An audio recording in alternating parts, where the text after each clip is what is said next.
ദൈവത്തിന് മഹത്വം. നമ്മുടെ പ്രതിദിന ആഹാരം ഒക്ടോബർ 24. അധൈര്യപ്പെടരുത്.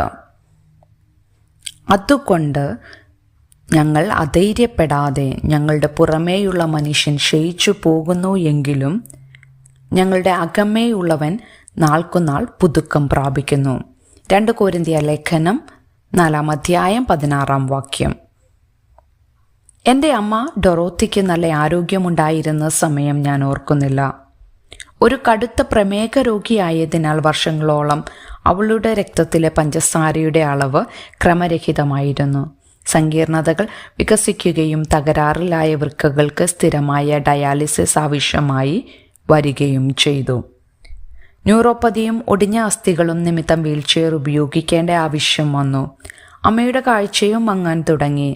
എന്നാൽ അമ്മയുടെ ശരീരം ബലഹീനമായപ്പോൾ അമ്മയുടെ പ്രാർത്ഥനാ ജീവിതം കൂടുതൽ ഊർജ്ജസ്വലമായി വളർന്നു.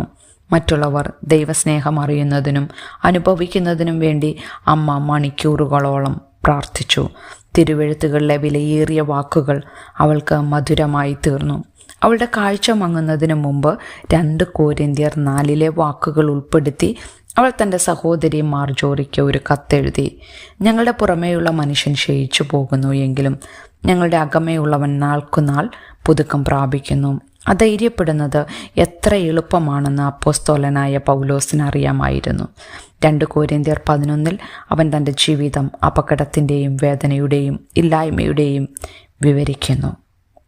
എങ്കിലും പൗലോസ് ആ പ്രശ്നങ്ങൾ താൽക്കാലികമെന്ന നിലയിൽ വീക്ഷിച്ചു.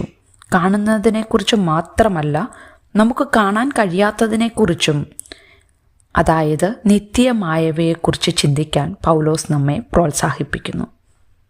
നമുക്കെന്ത് സംഭവിച്ചാലും നമ്മുടെ സ്നേഹവാനായ പിതാവ് എല്ലാ ദിവസവും നമ്മുടെ ആന്തരിക നവീകരണം തുടരുകയാണ്. നമ്മോടൊപ്പം ദൈവത്തിൻ്റെ സാന്നിധ്യം ഉറപ്പാണ്. പ്രാർത്ഥന എന്ന ദാനത്തിലൂടെ ദൈവം ഒരു ശ്വാസം മാത്രം അകലെയാണ്. നമ്മെ ശക്തിപ്പെടുത്തുവാനും പ്രത്യാശയുടെയും സന്തോഷവും നൽകുവാനുമുള്ള ദൈവത്തിൻ്റെ വാഗ്ദാനങ്ങൾ